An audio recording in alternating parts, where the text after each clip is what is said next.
শুভ সকাল বন্ধুরা, তোমরা কেমন আছো? আশা করি সকলে ভালো আছো। তোমাদের আশীর্বাদে আমরাও মোটামুটি ভালোই আছি। আরও একটি সুন্দর ব্লগ নিয়ে চলে আসলাম আমি, দীপিকা। তো সকাল সকালে স্নান সেরে নিয়ে চলে আসলাম চায়ের ঘরে। তো চাটাকে করে নিয়ে চা খেয়ে নেবো, কেননা প্রচণ্ড ঠান্ডা লেগে গেছে। কি বলো তো, মানে স্নান করলে না সকাল সকাল ঠান্ডা লেগে যায়, আর চাটা খেলে শরীরটা গরম থাকে, ভালো লাগে। আর যদি কখনো কখনো আমি চা সকালে খেয়ে নেই, আগে পরে স্নান করি, তারপরেও কিন্তু আমি স্নান সেরে এসে আগে জল গরম করে একটুখানি খেয়ে নিই, মানে ভিতরটাকে গরম করার জন্য।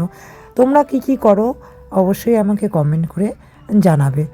তো সকালবেলা চাটা খাওয়া একটা নেশায় পরিণত হয়ে গেছে। সকাল আর সন্ধ্যা রোজ দিনই আমরা চা খাই। তো যেটাই করি না কেন সব কিছুই নেশায় একটা পরিণত হয়ে যায়। তো তোমরা কে কে চা খেতে ভালোবাসো অবশ্যই কমেন্ট করে জানাবে আমাকে। তো দেখো, কথা বলতে বলতে চাটা হয়ে গেল, চাটা ঢেলে নেব। আর আজকে সকাল সকালে মিস্ত্রি দাদারা ফোন করে বলেছে যে ওরা আসতে পারবে না, মেলার পরের দিন ওরা আসবে না, বাড়িতে খাওয়া দাওয়া আছে। কি বলো তো, এই যে কুঞ্জ মেলায়, মানে আমরা তো দেশীয় মানুষ, আর যারা আদার কাস্ট, মানে কি বলবো ওটাকে, ভাটিয়া বলে আর কি আমাদের এদিকে। তো ওদের মধ্যে বাড়ির পাশে মেলা হলে মেলার দিন নিমন্ত্রণ থাকে, আবার আর মেলার পরের দিনও একটা খাওয়া দাওয়ার নিমন্ত্রণ থাকে। মানে যত লোককে খাওয়াবে তত নাকি পুণ্য হয়। আত্মীয় স্বজন বন্ধু বান্ধব সবাইকে নিমন্ত্রণ করে খাওয়ায়। তো আজকে আমাদেরও একটা নিমন্ত্রণ আছে। তো মেলার দিন একটা নিমন্ত্রণ খেয়ে এসেছি, তারপরে আজকে মেলার পরের দিন আর একটা নিমন্ত্রণও আছে। তো দেখো, স্নান সেরে নিয়ে কিন্তু চা খাচ্ছি। কী দিয়ে বলো তো, বাসি জিলেপি আর ঝুড়ি নিমকি এগুলো ছিল, এগুলো দিয়ে চা খাচ্ছি। ছেলের এখনও বই নেওয়া হয়নি, এই জন্য পড়াশুনোর চাপটা একটু কম আছে। স্কুলে বলেছে যে 10 তারিখে বই দেবে, 10 তারিখে বই দেবে, তারপরে 11 তারিখ থেকে ক্লাস শুরু হবে। এই জন্যই ছেলের পড়াশোনাটাও এখন নেই, ও একটু ঢিলা হয়ে যাচ্ছে। রোজ দিনই অঙ্কটা আর ইংরেজিটা চালিয়ে যাচ্ছি, পুরনোগুলোই, গ্রামার, তারপরে অঙ্কের তো কোনো পুরনো নতুন নেই, করাচ্ছি সব কিছুই আবার নিয়মগুলোকে মনে রাখার জন্য। তো তবুও একটু চাপটা কম আছে।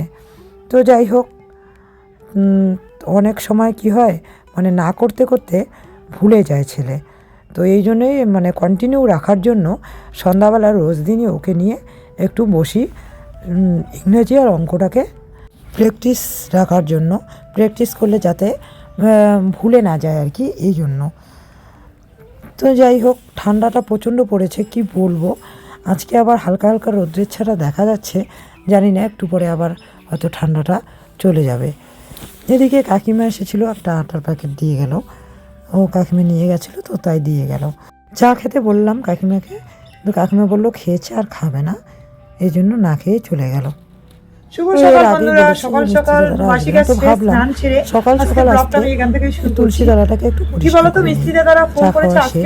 আর রান্নারও বিশেষ একটা চাপ মিস্ত্রি থাকলে রান্নার একটা চাপ, কিন্তু মিস্ত্রি না থাকলে একটা চাপ থাকে না। তোমরা জানো আমরা 3জন মানুষ, তো যাই হোক, আগে তুলসী তলাটাই পরিষ্কার করে নেবো।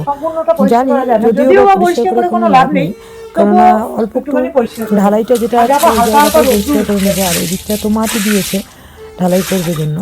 তো ওই যে ইটগুলো রেখেছে কেমন একটা লাল লাল ভাব, একটা কেমন যেন লাগছিল, তার জন্য তুলসীতলার ওই জায়গাটুকু পরিষ্কার করে নিলাম।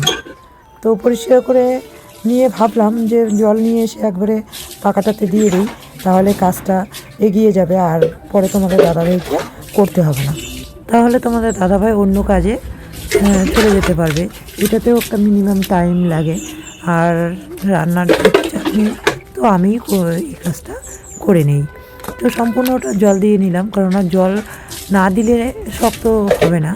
তো ফোন করে বলেছে যে পাকাগুলোতে জল দিতে, এই জন্যই জলটা দিয়ে নিচ্ছি। আর দেখো, ডিজাইনটা কিন্তু কেটে ফেলে দেওয়া হয়েছে, কেননা ওইটা ডিজাইনটা এত উঁচু হয়ে গেছিলো, যার জন্য আমাদের তুলসী মঞ্চটা জন্য একদম ঘরের দরজা দেখা যাচ্ছিল না। আর আমি যে মানে রান্নাঘরে থাকলেও যে এই ঘরে ছেলেকে খেয়াল রাখতে পারতাম ওই জিনিসটা হচ্ছিল না। তো যখন গেঁথেছিল তখনই আমি বলেছিলাম যে একটুখানি উঁচু হয়ে গেছে। তো বললো যে না সেরকম কিছু না, সেরকম উঁচু হয়নি, এরকম উঁচু না দিলে ভালো লাগবে না। পরে যখন কাকু ডিজাইন তোলার জন্য এসেছিল তখন এসে দেখো যে সত্যি তুলসী মঞ্চটা অনেকটা উঁচু হয়ে গেছে, দেখাই যাচ্ছে না। কি সুন্দর দুইটা দরজায় সুন্দরভাবে দেখা যাচ্ছে, মানে আমি রান্না করতে আমার এই ঘরটাকে খেয়াল করতে পারবো, ছেলেকে খেয়াল করতে পারবো। তো যাই হোক বাদ দেওয়া হয়েছে, এখন নিচ থেকে ডিজাইনটা আসবে। আর আর ওখানে দুইটা পালক থাকবে, কী কীরকম হয় তোমাদেরকে অবশ্যই কমপ্লিট হলে অবশ্যই দেখাবো। তো দেখো বারান্দাগুলো আমি যতবারই মুছি না কেন এত নোংরা হয়ে যায়, মানে কি বলবো। মিস্ত্রিরা তো ওই যে বারান্দায় বসে বসে ওখানে বালু দিয়ে এই যে যখন গাঁথে বা প্লাস্টার করে তখন এগুলো ছিটকে ছিটকে আসে, আর বারান্দাটা বালু বালু হয়ে গেলে না ঘরের মধ্যে চলে যায় নোংরাগুলো, যার জন্যে ঘরের মধ্যে আমি এখনও দেখো এত ঠান্ডা পড়েছে মাদুরটাই পাততে পারছি না। মাদুরটা সেই যে বিছানার মধ্যে ধুয়ে পেতে রেখেছি সেটা আর বের করা হচ্ছে না। কেন বের করা হচ্ছে না? এই জন্যই যে যদি মাদুরটা পেতে নেই, মাদুরটাতে এই যে বালুগুলো যাবে, যাওয়ার পরে বারান্দার বালু পায়ে পায়ে কিন্তু চলেই যায়, যাওয়ার পরে না কেমন যেন একটা ধুলো ধুলো হয়ে যায়, না ধুলে আর ভাল লাগবে না। তো ভাবলাম যে তুলসী বাড়ির কাজটা আগে হয়ে যাক, তারপরে আমি মাদুরটাকে বের করে নেব। তো এই জন্যই আজকে ভাবলাম না মুছে, ঘরগুলো কিন্তু আমার মোছা কমপ্লিট, স্নানের আগেই আমি ঘর মুছে নিয়েছি। তো ভাবলাম না মুছে আজকে জল দিয়ে একদম ঝাড়ু দিয়ে মেরে দিই, তাহলে সমস্ত নোংরা একদম ধুয়ে চলে যাবে। আজকে এরকম করেই দিই, তাহলে এই বারান্দাটা, মার ঘরের বারান্দাটা তো নতুন করা হয়েছে, জলটাও পাবে আর সুবিধাও হবে, আমার সময়টা কম লাগবে। তো এই জন্য সমস্ত বারান্দা দুটোই ধুয়ে নেব। আমাদের কিন্তু দেখো খাওয়ার ডাইনিং আছে, কিন্তু আমরা ডাইনিংটাতে খুব কম খাই। কম খাই বলতে না খাই না, মানে 2-3 জন মানুষ, তো ওই বেশিরভাগে বারান্দায় বসে খাই। এই জন্য ডাইনিংটাকে এই সাইডে মার ঘরের কোনায় রাখা হয়েছে। মা মাঝে মাঝে বসে বসে খায়, মাই বেশি এটা ইউজ করে, আর আমরা সেরকমভাবে এটাকে ইউজ করি না। আগে রান্নাঘরে ছিল, যখন রান্নাঘরটা সম্পূর্ণ একটা ছিল তখন ছিল, যেহেতু রান্নাঘরটাকে পার্টিশন করার পরে রান্নাঘরটা ছোট হয়ে গেছে, মানে নিরামিষ ঘর আর আমিষ ঘর দুটো আলাদা করা হয়েছে, এই জন্যই মানে ছোট হয়ে যাওয়াতে ডাইনিংটাকে বের করে দেওয়া হয়েছে। আর যখন বাবা ছিল তখন তো হাই রেঞ্জ লো রেঞ্জ রান্নাঘরের বারান্দায় ছিল, তখন বাবা হাই রেঞ্জ লো রেঞ্জ ছাড়া খেতে পারতো না। তো এখন কিন্তু দেখো হাই রেঞ্জ লো রেঞ্জগুলোও ইউজ করা হয় না। যখন আত্মীয় স্বজন আসে তখনই ডাইনিংটাকে নিচে নামানো হয়, আর বাদবাকি সময় আমরা বেশিরভাগই বারান্দায় বসে খাই বা রান্নাঘরেই খেয়ে নেই। তো যাই হোক, তোমাদের সঙ্গে কথা বলতে বলতে এই ঘরের বারান্দা ধোয়া হয়ে গেল, এখন চলে আসলাম আমার ঘরের বারান্দাটা ধুতে। আবার এই সাইডটাতে হালকা করে জল দিতে হবে, কেননা ওখানে ধানের বস্তা রাখা আছে, এই দিকটাও বন্ধ করা আছে ধানের বস্তা রেখে, আবার এই দিকটাও ধানের বস্তা রেখে বন্ধ করা আছে। যা ধান ছিল খাওয়ার সেটা তো ডুলিতে তোলা হয়েছে, বিক্রির ধানগুলো আর ডুলিতে তোলা হয়নি, ওগুলো বস্তা প্যাক করে এপাশ ওপাশ করে রাখা হয়েছে, কেননা ওগুলো তো বিক্রি করা হবে। তো যখন প্রয়োজন হবে তখন আবার কে ডুলি থেকে পারবে, এই জন্যই ওগুলোকে বস্তা করে বারান্দায় রাখা হয়েছে। আর এখন তো মোটরের সেরকম প্রয়োজন হয় না, এই জন্যে দেখো কোনায় কিন্তু বড় মোটরটা রাখা আছে, কেননা যখন চায়না করা হবে তখনই মোটরটা নিয়ে গিয়ে ওখানে লাগানো হবে, আর তখন আর নিয়ে আসা হয় না সেরকম করে। আর যদি কেউ নিয়েও আসে তাহলে আবার নিয়ে গিয়ে সেট করে জল দেওয়া হয়। তো যাই হোক, মোটামুটি কাজ সেরেই নিলাম। বারান্দা সিঁড়িগুলো এই যে এত যত্ন করে ধুয়ে নিলাম আজকে কিন্তু হাঁটতে চলতে খুব ভালো লাগবে। রোজ দিনই মুছি, রোজ দিনই ধুই, মুছলে বা ধুলে হাঁটতে চলতে ভালো লাগে, কিন্তু যখন মিস্ত্রি থাকে তখন আর এই বারান্দা সিঁড়ি এত পরিষ্কার থাকে না। আজকে কিন্তু পরিষ্কারই থাকবে। তো যাই হোক, বাড়িতে কাজ করলে কি বলো তো, মানে বিশেষত রেডি বাড়িতে কাজ করলে না এরকম একদম উল্টাপাল্টা হয়েই যায়। তো সমস্ত কিছু সেরে এখন আমি পুজো দিতে চলে আসলাম। আর এখনও না ফুল গাছগুলোতে ভালো করে ফুল হয়নি, যার জন্যে ফুলের খুব অভাব এই দিকটায়। আর সাদা ফুলটা এখন হচ্ছে না, তো এই জন্য ফুলের অভাব পড়েছে। ছিঁড়ে ছিঁড়ে ছিঁড়ে ছিঁড়ে অল্প অল্প করে দিচ্ছি। আর আমাদের বাজারে এখনও ফুল কিনতে পাওয়া যায় না। এটা হয়তো টাউন এলাকায় বেশি পাওয়া যায়, কিন্তু গ্রামের দিকে ফুল কিন্তু কিনতে পাওয়া যায় না। তো টুকটাক ওই গাছ থেকে ছিঁড়ে ছিঁড়ে পূজা দেওয়া হয়। তো পুজোটাও সেরে নিলাম। পুজো সেরে নিয়ে এখন ভাবছি কী করব, কী রান্না করব, কী খাওয়া দাওয়া করব। তো চলে আসলাম রান্নাঘরে। রান্নাঘরে এসে ভাতটা বসিয়ে দেব, সিদ্ধ ভাত। তোমাদের দাদাভাই বলছে যে সকালের খাবারটা খেয়ে নেই, দুপুরেই তো নিমন্ত্রণ করেছে, তো দুপুরে যদি যাই তাহলে আর তরকারি রান্না করে কোনো লাভ নেই। তো আমি বললাম একজনের বাড়িতে নিমন্ত্রণ খেতে গেলে কি সব কিছু বাদ দিয়ে যেতে হয়? তো আগে খেয়ে নেই, কারণ আমি টাইমলি খেতে খুব পছন্দ করি। মানে কাজ করব যেরকম টাইমলি, সেরকম খাওয়া দাওয়াটাও টাইমলি করতে আমার খুব ভালো লাগে। তো দেখো ভাতটা সিদ্ধ ভাত বসিয়ে দিলাম, বসিয়ে দিয়ে চলে আসলাম কলের পাড়ে। চায়ের বাসনগুলোকে জমিয়ে রেখেছিলাম, যে চা খেয়েই আমি ঠাকুর ঘরের কাজে লেগে পড়েছিলাম। তো ভাতটাকে বসিয়ে দিলাম গ্যাসের মধ্যে, ভাত বসিয়ে দিয়ে চায়ের বাসনটাকে পরিষ্কার করে নেব। এদিকে আমার ভাতটা হয়ে যাবে, তাহলে দুটো কাজই একসঙ্গে হয়ে যাচ্ছে। তো তোমরা কিভাবে কাজ করো অবশ্যই আমাকে কমেন্ট করে জানাবে। আর কি বলো তো, নিমন্ত্রণ বলতে কার বাড়িতে নিমন্ত্রণ আছে? আমার পুরনো কলিগ, মানে একসঙ্গে স্কুলে কাজ করেছিলাম, আর ওনার যে হাজব্যান্ড সে হচ্ছে তোমাদের দাদাভাইয়ের বন্ধু। তো ওই সূত্রে একটা সম্পর্ক, আর আমরা একসঙ্গে কাজ করেছিলাম। তো দিদিভাই আমার আগেই ক্লাস মানে স্কুল ছেড়ে দিয়েছিল, আর তার 2 বছর পরে এই যে এখন আমি ছেড়ে দিলাম। তো যাই হোক, ওই যে একটা মানে মনের আন্তরিকতা, মনের যে মিল, ভালোবাসা, সেটা কিন্তু রয়েই গেছে। যার জন্য আমাদের বাড়িতেও কোনো অনুষ্ঠান লাগলে ওদেরকে নিমন্ত্রণ করা, বা ওদের বাড়িতে কোনো কিছু হলে আমাদেরকে নিমন্ত্রণ করা, এরকম একটা থেকেই গেছে। আর এরকম মিশতে মিশতে একটা এমন সম্পর্ক হয়ে গেছে যে বলার মতো নয়। দিদিভাইয়ের যে ছেলে আছে সেও আমার বাড়িতে আসতে ওর কোনো দ্বিধাবোধ নেই, আর আমার ছেলেও ওই বাড়িতে গেলে কোনো দ্বিধাবোধ হয় না। মানে কমফোর্টেবল, নিজের আত্মীয় বা মামার বাড়ি গেলে যেরকম করে মানে সব কিছু চেয়ে খাওয়া, বা কোনটা অসুবিধা হচ্ছে কোনটা সুবিধা হচ্ছে সব কিছু বলা, ওরকম একটা ব্যাপার এসে গেছে।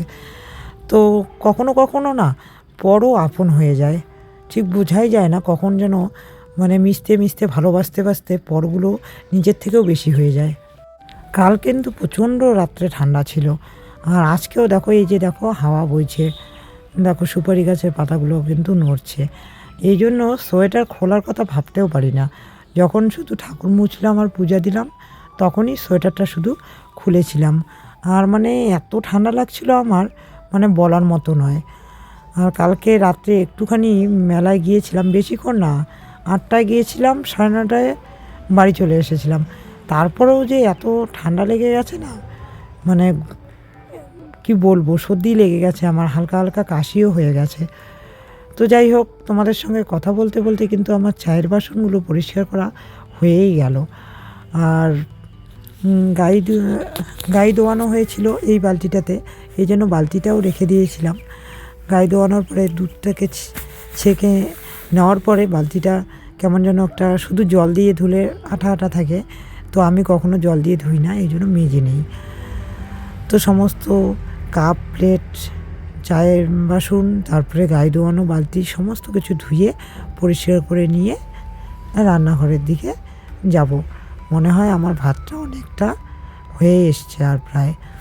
আর ঠিক 11টা বাজতে বাজতে আমার যে এতটা খিদে লেগে যায়, মানে বলার মতো নয়। একটা অভ্যাসে পরিণত হয়েছে, আজকে 10 বছর থেকে 10:30টার মধ্যে খেতে খেতে একটা অভ্যাসে পরিণত হয়ে গেছে। ওই টাইমটা আসলেই আমার খিদে লেগে যায়, আর আমি ঠিক থাকতে পারি না।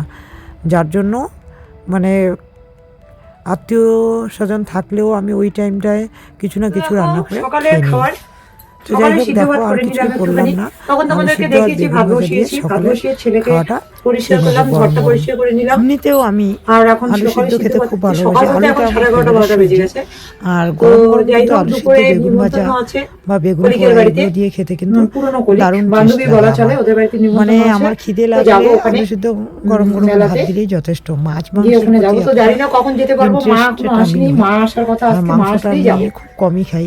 যাই হোক খাওয়া দাওয়া করে নেই, পরে তো গেলে যাই অবশ্যই হোক, তোমাদের সঙ্গে শেয়ার তোমাদের করব। কাদের কাদের আলু সিদ্ধ ভাত খেতে ভালো লাগে অবশ্যই কমেন্ট করে আমাকে জানিও। ভাবলাম রোদ্র উঠেছে, জামা কাপড়গুলো একটু বাইরে মেলে দিয়ে আসি। আর ছেলে কিছু কয়টা জামা ধুয়ে নিয়েছি, ওগুলোও মেলে দিয়ে আসি। কিন্তু দুটো বাজতে বাজতে কেন জানি কুয়াশায় ভরে নিল, আর অন্ধকার হয়ে গেছে। দুটো কিন্তু বাজে এখন, অন্ধকার হয়ে গেছে। তো ভাবছি যে জামা কাপড়গুলো বাড়ি নিয়ে যাই, বাড়ি নিয়ে গিয়ে বারান্দায় মেলে দেবো। তো এই জন্যই চলে আসলাম পুকুর পাড়ে। এখন জামা কাপড় ধুলে মানে কি বলবো, দুদিনেও শুকাচ্ছে না জামা কাপড়।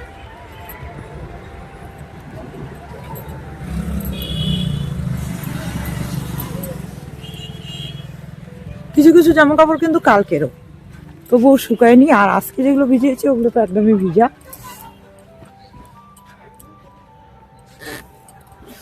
এখানে দেওয়ার কারণ হচ্ছে কি বলতো, রোদ্রুটা থাক না থাক কিন্তু হাওয়াতে শুকিয়ে যায়। কিন্তু এখন না দুটো বাজতে বাজতে কেমন যেন কুয়াশা, দেখো অন্ধকার অন্ধকার হয়ে গেছে। এই জন্যই ভাবলাম যে না, জামা কাপড়গুলো নিয়ে আসি।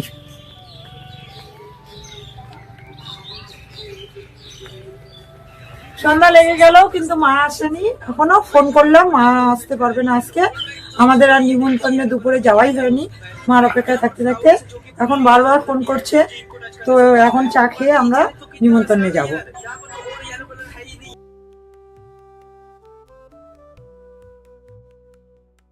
দু কাপ চা করে নিয়েছি, আর ছেলের জন্য এখানে হরলিক্সটাও বানিয়ে নিয়েছি। আর হরলিক্সটা একটু আজকে কড়া করে দিয়েছি, কদিন থেকে ও খেতেই যাচ্ছে না হরলিক্স ঠিকঠাক করে। তো যাই হোক, এই যে ঝুড়িগুলো শেষই হয়নি এখনও, এগুলো রোজ দিনই প্যাকেটটা করে নিয়ে আসি, একটুখানি করে খেয়ে নেই আবার রেখে দিই, মানে একবারে শেষই হচ্ছে রেডি না। হয়ে নিলাম, আমরা নিমন্ত্রণে যাচ্ছি। ওর বাবা পরে গাড়িতে তেল ভরে তারপরে আসবে। আমি যাচ্ছি, বাবু আর বনি। ইনি হচ্ছেন আমাদের অভিজিৎ দা, তোমাদের দাদা ভাইয়ের নিয়ারেস্ট বন্ধু, ছোটোবেলায় আঁকার বন্ধু ছিল। আর ওই যে দিদিভাই ওইদিকে বারান্দায়, আরও আত্মীয় স্বজন আছে, দিদিভাই খুব ব্যস্ত। তো আমরা খাওয়া দাওয়া সেরে নিলাম, অনেকক্ষণে এসেছি, খাওয়া দাওয়া করলাম, আড্ডা দিলাম, সমস্ত গল্প গুজব করে আসলে তো আর যেতে ইচ্ছা করে না। তোমরা দিদিভাইকে চেনো, দিদিভাইয়ের দোকানে আমি থাকি মাঝে মাঝে।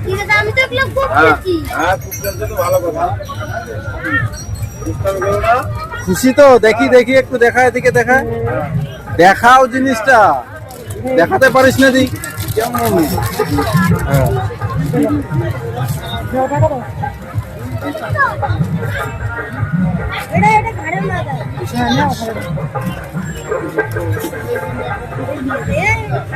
দেখো বন্ধুরা, বান্ধবীর বাড়িতে খাওয়া দাওয়া করে চলে আসলাম। চলে আসার পথে ভাঙা মেলা আর কি, মেলাটা ভাঙছিল। তো ভাবলাম কালকে তো সেরকম কিছু কেনা হয়নি, তো মেলার উপর দিয়ে যেতে হয় বান্ধবীর বাড়িতে। আমি দিদিভাই করে ডাকি, এই জন্য দিদিভাই একটা অভ্যাস হয়ে গেছে। তো সবাই মিলে গেছিলাম, খাওয়া দাওয়া করে তোমাদের দাদাভাই একটু লেট করে খেয়ে আসলো। তো আসার সময় কি কি কিনলাম, এই যে এটা কিনে নিলাম। যখন আমি বেসন গোলাই তখন হাত দিয়ে করি বা চামচ দিয়ে করি, এটা হলে আমার সুবিধা হবে। এটা একটা নিলাম। আর এরকম আমাদের বাড়িতে আছে, ওটা হচ্ছে নিরামিষ, বেশিরভাগ জিনিসগুলো আমাদের নিরামিষ। তো এই জন্য একটা নিয়ে নিলাম, এটা মাছ বা শাক সবটাই ধোয়া যাবে, একটা নিয়ে নিলাম। আর বলো না, আমি কাপ ভাঙার মাস্টার একদম। প্রত্যেক বৎসর মেলায় আমি কাপ কিনি, প্রত্যেক বৎসর। আর এখনকার কাপগুলো কি জানি না, মটকা নাকি ভেঙে যায় বারবার। তো আজকে আমি হোয়াইট কালারের নিয়েছি, এটা বনির পছন্দ। আজকে বনির পছন্দে কাপটা নিলাম। তো কয় ভালো মা তুমি, ও আমাকে ভালো মা করে ডাকে, তো ভালো মা তুমি হোয়াইট কালারটাই নাও। তো এই যে হচ্ছে 5টা কাপ কিনেছি।